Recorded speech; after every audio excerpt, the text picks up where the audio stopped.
చిల్లర దేవుళ్ళు అనే పుస్తకంలో ఒక రాజు ఒక ఆజ్ఞ ఇస్తాడు. అరే!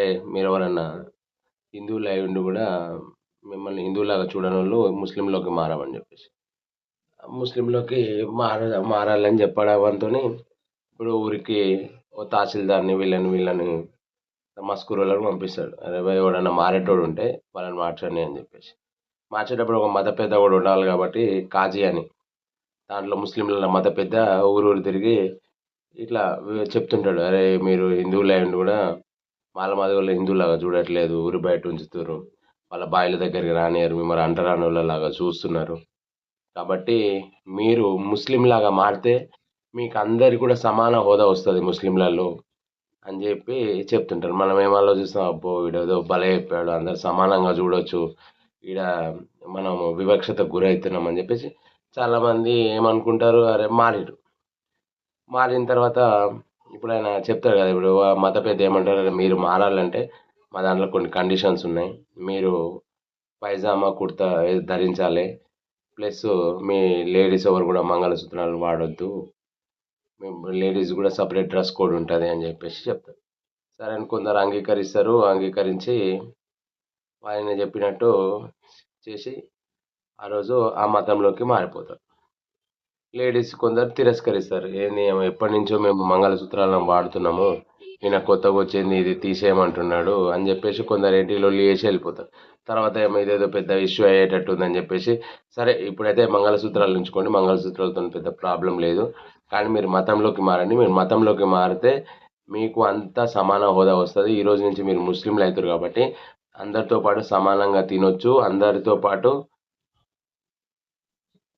పాటు సమానంగా ఉండొచ్చని చెప్తారు. ప్లస్ నమాజ్ గూడా చేసుకోవచ్చు. 2 పూటలా ఉంటది. మార్నింగ్ ఒకటి, ఈవినింగ్ ఒకటి ఇట్లా నమాజ్ చేసుకోండి అని చెప్తారు. సరే అని కొందరు దీన్ని ఓకే అని ఒప్పుకుంటారు.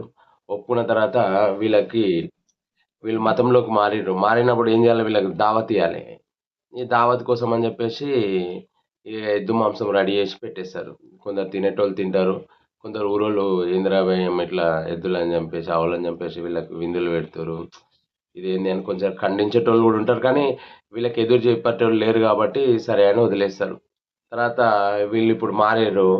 ముస్లింలోకి మారిండ్రు. వీళ్ళు మాలోళ్ళు, మాదిగోళ్ళు. ఇప్పుడు మాలోళ్ళు మేము మాదిగోళ్ళ పక్కన కూర్చోము మేము అది కాదంటారు. వాళ్ళు మాదిగోళ్ళొచ్చి మేము అది వేరే ఇంకొకళ్ళు ఉంటారు. వాళ్ళ పక్కన కూర్చోమని వీళ్ళు. అరే అమ్మ వీడొచ్చి మత పెద్దుండి, అరే మీరందరూ ముస్లిమ్స్ అయిపోయారు. మీరెందుకురా భయ్ మళ్ళీ కొట్లాడుకుంటుర్రు. మళ్ళా ఈడ మాలలు మాదిగలు కాదురా భయ్. ఈరోజు నుంచి మీరు ముస్లిమ్స్ అయ్యిర్రు. మీరు మీ మతం ముస్లిము. అల్లా అనే దేవుడు ఒక్కడే. కాబట్టి మీరు ఇవన్నీ పెట్టుకోవద్దనే వరకే గొడవలు గిడవలు పెట్టుకోవద్దంటారు. బానే ఉంది. అక్కడికి సెట్ అయింది అనుకుంటారు. కానీ ఇక్కడొచ్చి ఇంకొక ప్రాబ్లమ్ ఏంటి అంటే వీళ్ళకు పెళ్ళిళ్ళు అయ్యేటప్పుడు పిల్లలు ఎవరియ్యాలి? ఇప్పుడు వీళ్ళు ముస్లిమ్స్ అయ్యారు. మరి ముస్లిమ్స్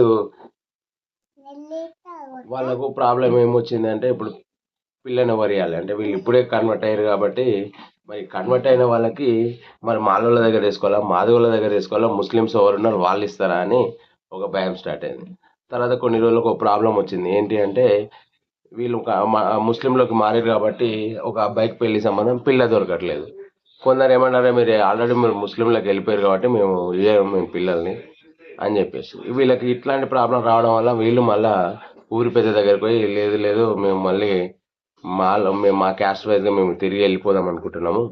మాకు ఈ గిస్లిం ఏమొద్దు, మాకు ఈ మతమే వద్దు మాకు.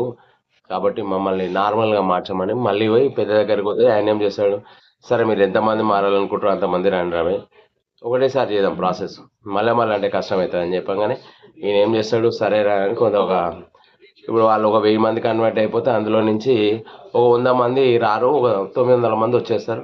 ఆ 900 మందికి వాళ్ళు ఏం చేస్తారంటే మళ్ళీ హిందువులాగా కన్వర్ట్ చేయించడం స్టార్ట్ చేసి మళ్ళీ వీళ్ళ యథావిధి జీవితం సాగిస్తుంటారు. అంటే దీని మెయిన్ ఉద్దేశం ఏంటి అంటే చిల్లర దేవుళ్ళని అంటే ఏ విధంగా వీళ్ళు వివక్షతకు గురయ్యారు, ఈ మతాన్ని ఎందుకు స్వీకరించాల్సి వచ్చింది. ఇప్పుడు దేవుడు అంతా ఒకటే అంటారు కానీ ఇక్కడ సమానత్వం జరగట్లేదు.